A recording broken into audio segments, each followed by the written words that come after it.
There are many rational answers to what makes e-commerce good: distribution, growth, innovation, with or without AI. But from a more emotional side, I think great e-commerce is the kind that brings people back to how buying used to feel. And if it can offer experiences that were simply impossible in the past, even better. And you're about to see that today. Now open an e-commerce site. At first glance, everything's neatly categorized. It feels like walking into a massive silent supermarket. Shelves stretch beyond sight, everything's available and strangely quiet, because there's no one else here. This is not how shopping used to feel. Back then, shopping happened at weekend markets or seasonal fairs. It was curated by default. Merchants brought a tight selection of goods, adjusting what they carried through casual conversations. Some vendors showed up with things people had never seen before. They'd explain every detail with real enthusiasm. Others sold nothing more than pumpkins. Sometimes no one was even there. Just a small box left out for payment. The distance between producers, sellers, and buyers was short. Changes in supply and demand showed up almost immediately, often directly in the price, very different from the stable pricing system we're used to today. Vendors who have been there for years built real trust. They will recognize you and casually slip an extra apple into the bag, usually the better-looking one. If something you bought turned out to be broken, you could simply walk back, and most of the time it would be handled right there. Imagine this is a busy market and you're looking for a reliable tailor. You might want to ask your grandma for advice, because she'd know better. Then on the way to that tailor, you might notice a small shop you have never paid attention to before, and it leaves a good impression on you. One funny thing, and something that's actually much harder to experience today, is just running into a friend. You'd stop, talk, and look what's in each other's bags, and suddenly find yourself interested in something you hadn't planned to buy at all. Almost every digital strategy we talk about today once existed in a far more human form. Strictly speaking, those old shopping scenarios have indeed been digitalized, but what actually made the move into the digital world were isolated touchpoints. The shopping experience itself never fully made that transition. It's like someone traveling around the world but only ever visiting the airports. Yes, that poor user technically made it to those destinations, but that hardly counts as a journey. With that said, to explore what a more human, intuitive online shopping experience can feel like, let's continue shopping. Look at Costco or Amazon or any other major platform. The first screen is pretty much the same. A lot of submenus and rigid categories, broken down by product type, by use case, by brand, by gender, often all at once. There's this deep-seated fear that if they don't obsessively layer every possible way to categorize a product, it will simply never be discovered. You could say that makes sense. The most fundamental breakthrough of e-commerce compared to traditional markets is accessibility. Hundreds of years ago, if that market didn't have what was needed, the alternative wasn't another tab. It meant traveling far, or sometimes doing the hunting yourself. Naturally, the first mission of e-commerce was to prove one thing: we have everything. The good news is, shopping no longer requires leaving home. The bad news is, even buying a pair of slippers can now involve thousands of options. The cost of selection didn't go away. That cognitive load got pushed back onto the users. When supply is no longer scarce, the real scarcity becomes attention and judgment.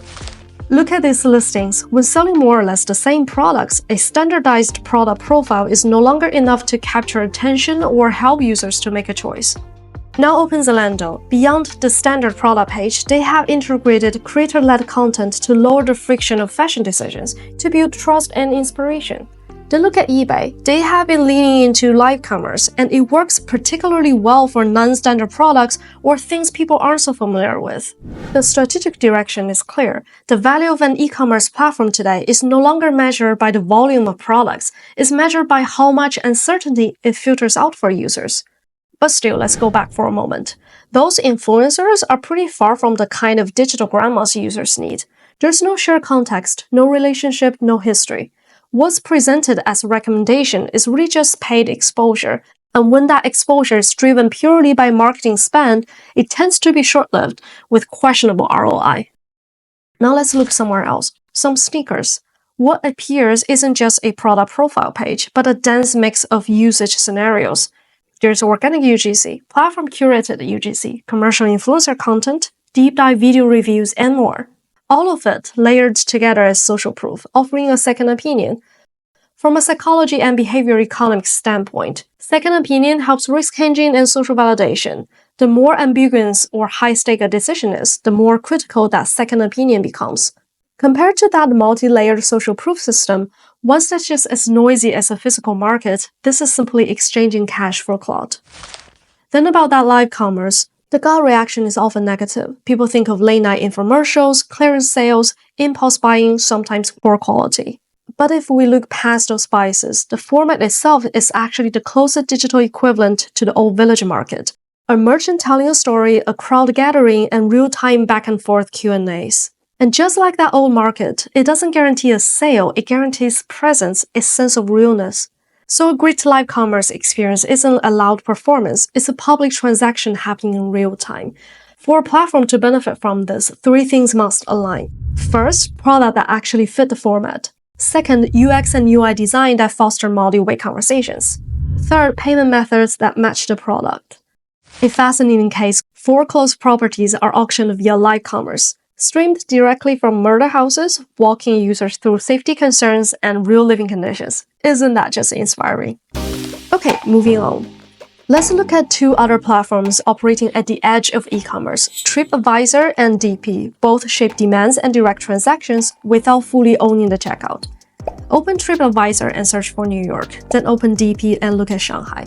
TripAdvisor tells users what exists: restaurants, museum, date trips. Everything's neatly categorized and presented as standardized product profiles. Very familiar, very rational. DP starts somewhere else, a perfectly timed dish hitting the table, the best moment inside a theme park, a story about being genuinely impressed by an ice cream. TripAdvisor promotes offers while DP promotes opinions.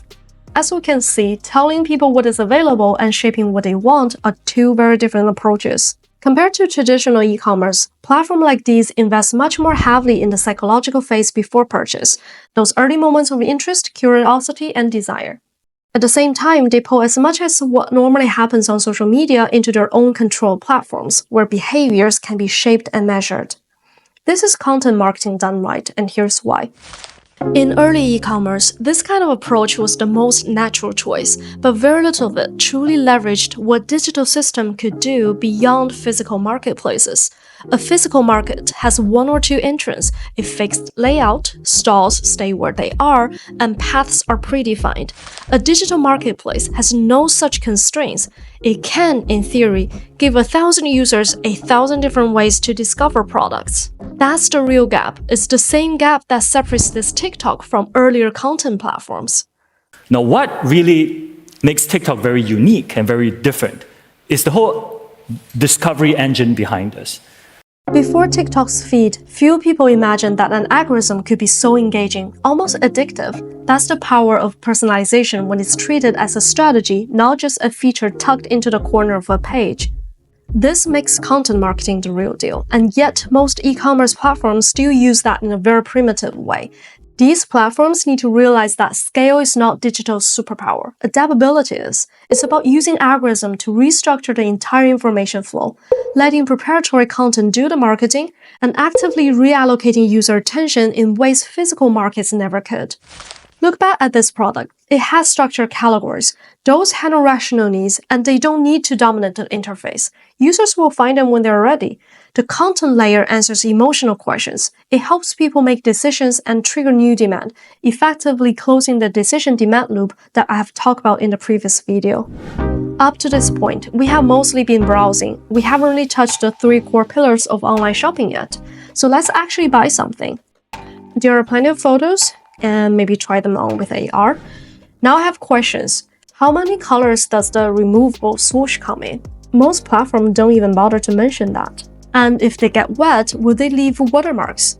Or something stupid, are they actually worth the price? We have got 2 options. Go ask customer support or ask other buyers. Communication always comes with a cost. Many e-commerce platforms handle this by externalizing that cost to user base to create a system where users help each other, turning the community into a self-sustaining sport engine. And of course, if slow or clunky, it kind of defeats the whole point.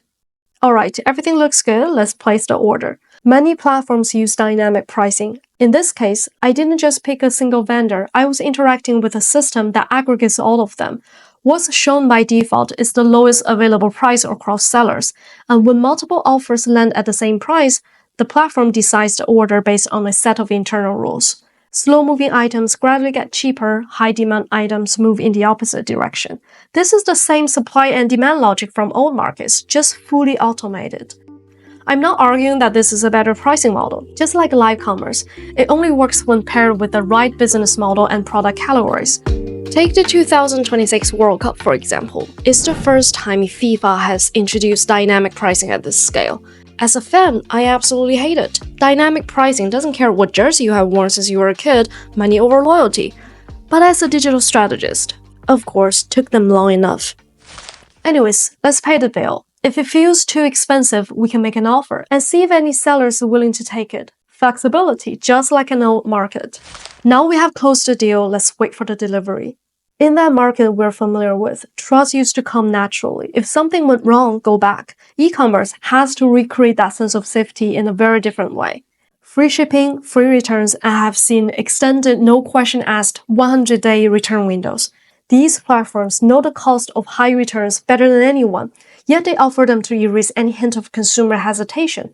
Personally, I think some post-sale scenarios are actually over-optimized. A return comes with actual mileage, energy consumption, packaging waste, you name it. Many fast-moving goods never even make it back to the sales system, and platforms make people think it's free. Sky-high return rates are often the byproduct of low-quality decisions. And the problem isn't that users like returning things, it's that system design encourages it. When a platform promises no reason, no cost, and no consequences, it implicitly tells users that you don't need to be responsible for your choices. Caution fades, waste becomes normalized. As a digital strategist, I don't really buy into the idea of chasing conversion at all cost. There are responsibilities involved. The decision we make at a system level shape habits, expectations, and downstream consequences. So how do we bring a sense of caution back into online shopping decisions without sacrificing user experience? Here are a few proven actions.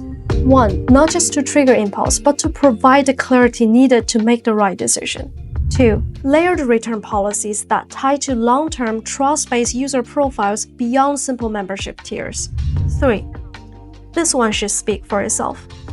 4. When return patterns become excessive, use gentle, clear feedback to remind users of their impact. 5. Offer limited time price guarantees to reduce unnecessary returns and repeat order caused by price swings. 6. Let users who need more trial and error space pay a small fee for enhanced flexibility. Last but not least, of course, through credits or rewards, failed moments can start a new engagement and turn waste into a second chance for value. Finally, most of the core scenarios have been covered, and in many of those ideal cases, the platform alone isn't doing all the work. They succeed because users are active participants in making them work, which raises a fair question: where do all these ideal users come from? That brings us to the final piece of the puzzle: loyalty programs. I was at the supermarket checkout the other day, and the cashier asked if I wanted stickers for my purchase. It's hard to believe that in 2026, many businesses are still stuck with these basic point-based loyalty models with stickers. We need to think beyond the next visit. Well-designed loyalty programs focus on how a casual consumer gradually evolves into a more valuable one. At the more sophisticated level, that program isn't limited to shoppers. It includes everyone who has a relationship with the brand. That means observers, first-time buyers, long-time loyalists, creators, and even internal sales teams. The goal is to let them influence one another and create a clear path for progression. It doesn't just improve the shopping experience, it shapes who users become. Loyalty programs are also one of the most effective ways to encourage high-quality UGC. Combined with UX and UI design, they shape what an e-commerce platform feels like over time, whether it resembles a bustling street-level market or a sophisticated, elegant shopping mall. There's much more to unpack in how to execute this. We'll pick this up another time.